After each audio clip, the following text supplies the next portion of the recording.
Bonsoir Mariko. Bonsoir. Vous êtes maire de Thilloy-les-Marchiennes, c'est dans le Nord. Avant d'être maire, vous avez été ingénieur informatique.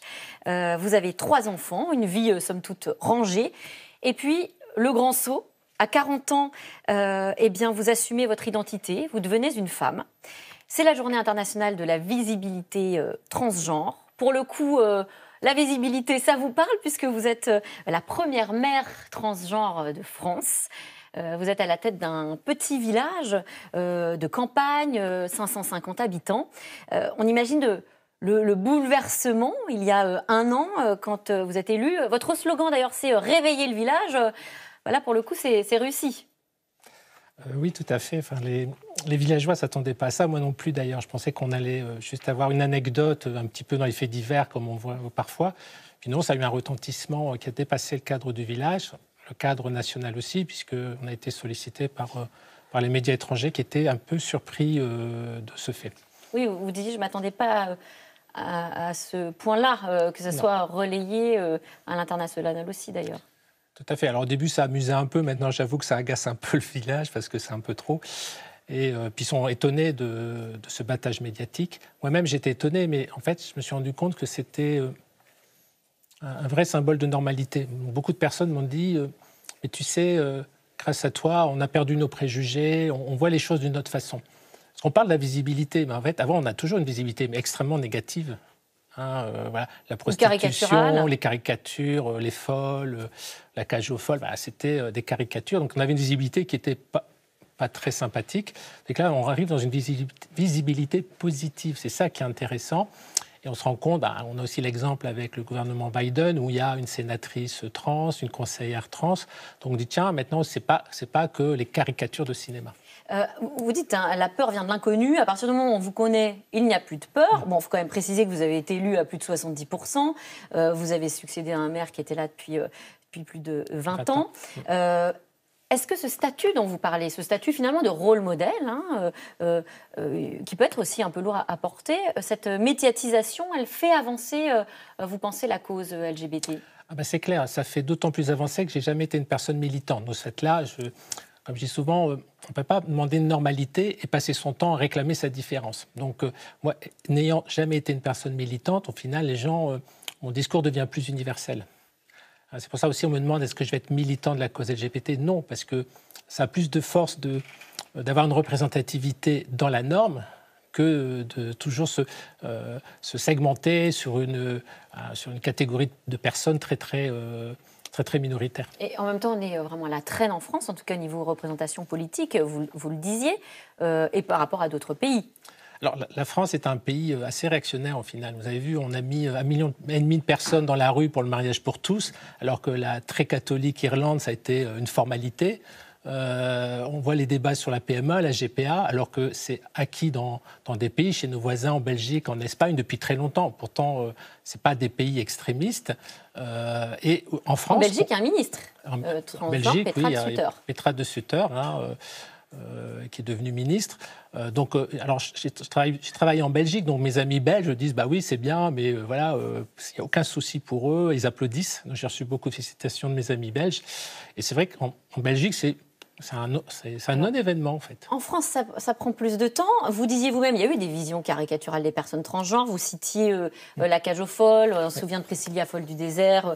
Mais en même temps, ça change aussi. Sur France Télé, il y a des feuilletons avec un personnage transgenre dans Plus belle la vie, par exemple. La vie, oui. On a aussi l'actrice Ellen Page, qui était l'actrice de Juno, qui a fait la une du Time Magazine il n'y a pas longtemps, puisque maintenant, elle est devenue Elliot Page. Ça prouve que c'est en train de changer. Oui, alors on commence à avoir une image très positive des médias cinéma. On a eu Christine and the Queens, qui maintenant s'appelle Chris. La chanteuse. Voilà, oui. La chanteuse. Donc maintenant, on a des personnes, et puis on a aussi des gens comme Bilal Hassanin qui sont entre les deux genres. Qui a participé à l'Eurovision. Donc aujourd'hui, on a des personnes qui sont plus que des caricatures, mais qui sont des modèles plus glamour, beaucoup plus positifs, qui parlent aux jeunes, qui sont créatifs. Donc ça, c'est déjà une première avancée. Mais on reste quand même un peu dans le showbiz. On a aussi 50 mannequins transgenres qui participent au défilé hommes ou femmes. Donc les choses évoluent. Maintenant, mais encore trop à la marge. Voilà, un peu à la marge. Vous parliez des nouvelles générations. Vous allez dans les écoles. Vous étiez dans un collège hier. Les questions d'identité, pour le coup, c'est un moment très important pour ces ados-là. Quelles sont les questions qu'ils se posent le plus? On vous pose. Alors c'est plus les filles qui sont plus curieuses, les garçons sont beaucoup plus pudiques. Donc c'est des questions assez classiques, c'est quoi être une femme, voilà, c'est des choses un peu métaphysiques, difficiles. Et vous avez la réponse, c'est quoi être une femme? Non, mais c'est un peu ce que j'ai dit, je sais ce que je suis pas, mais je peux pas dire ce que c'est qu'être une femme, parce qu'il y a autant de femmes différentes que d'individus femmes. Donc, et vous n'êtes pas quoi? Je suis pas un homme déjà. C'est ce que vous développez avec eux? Voilà, donc je leur explique que moi, je ne peux pas définir à moi ce que c'est qu'être une femme. Hein. Il y a des philosophes qui ont disserté sur ça pendant des siècles, alors je ne vais pas restreindre ça en 2 mots, c'est un peu complexe. Je pense que ça ne se réduit pas aux organes sexuels, sinon ça renvoie la femme à sa fonction procréatrice, qui est le pire symbole du patriarcat. Hein. Donc, parce qu'actuellement, il y a des mouvements qui vont un peu dans ce sens-là. Moi, je pense que c'est plus complexe. Je pense que la question ne se pose pas, est-ce qu'on est un homme, est-ce qu'on est une femme, c'est qu'est-ce qu'on veut être. Et c'est important d'en parler effectivement avec eux. Vous dites aussi que vous recevez beaucoup de courriers très bienveillants et de questions que l'on vous pose. Depuis la crise sanitaire, le quotidien, là pour le coup, côté quotidien des mères, il a bien changé. Vous êtes en première ligne. Qu'est-ce qui est le plus difficile quand on est à la tête d'un petit village ? Alors, il y a deux choses qui sont complexes. C'est toujours une question d'argent. Les petits villages ont peu de moyens financiers. Donc, on a les mêmes obligations que les grandes villes, mais sans les équipes techniques, sans les budgets. Donc, il y a cette problématique-là. Ensuite, la problématique qu'on a eue avec le Covid, c'est un petit peu la difficulté d'avoir une information fiable, stable, pour agir. Donc, voilà, on a fini par prendre les choses en main.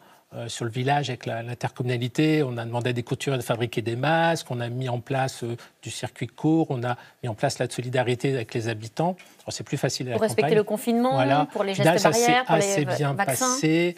On a ouvert l'école, on a mis toutes les mesures de sécurité, ça se passe très très bien. Alors c'est plus facile parce qu'en campagne, on n'est pas les uns sur les autres, ça c'est clair, donc il y a moins de problèmes. Donc voilà, on a su gérer. Pareil sur la vaccination, je peux vous dire que les maires, les médecins, les infirmiers, enfin tout le monde est prêt. On a les centres de vaccination. Mais à se faire vacciner. Mais il n'y a pas les vaccins. Mais il n'y a pas les vaccins. Une dernière question quand même, puisque vous avez annoncé il y a quelques jours votre intention de vous présenter à la présidentielle, Mariko. Vous pensez que votre voix peut compter ? Oui, je suis convaincu qu'on est à une étape importante dans notre société. Il faut changer de voie. C'est un peu le slogan que j'ai mis sur mon blog. Il faut une autre voie. On est toujours sur le logiciel du XXe siècle. On est 21e. Les partis sont un peu obsolètes. Pas de parti ? Non, pas de parti. Ce sera un mouvement citoyen. Après, on est obligé de créer l'équivalent d'un parti, parce que la loi l'oblige. Donc, sortir de cette vision du monde XXe siècle, trouver une nouvelle façon de penser. Pour répondre aux inquiétudes. Voilà, aux inquiétudes. Puis aussi, ce qui a motivé, c'est la montée de l'intolérance, de la montée de l'extrême gauche et de l'extrême droite qui s'alimentent aujourd'hui. On le voit, tout est polémique, tout est peur, tout est colère. Aujourd'hui, il n'y a plus de bienveillance. Donc là, je veux passer un message de bienveillance, un message humaniste qui va permettre de réunir tout le monde, quelle que soit sa nature, son orientation, sa race, sa couleur ou son étiquette politique. Eh bien, le message est passé. Merci à vous, Mariko. Merci. Merci encore d'être venue sur notre plateau. Vous êtes maire de Thilloy-les-Marchiennes. Tout de suite, c'est dans l'air, une émission intitulée ce soir Macron face aux Français, l'heure des comptes. Bonne émission à vous.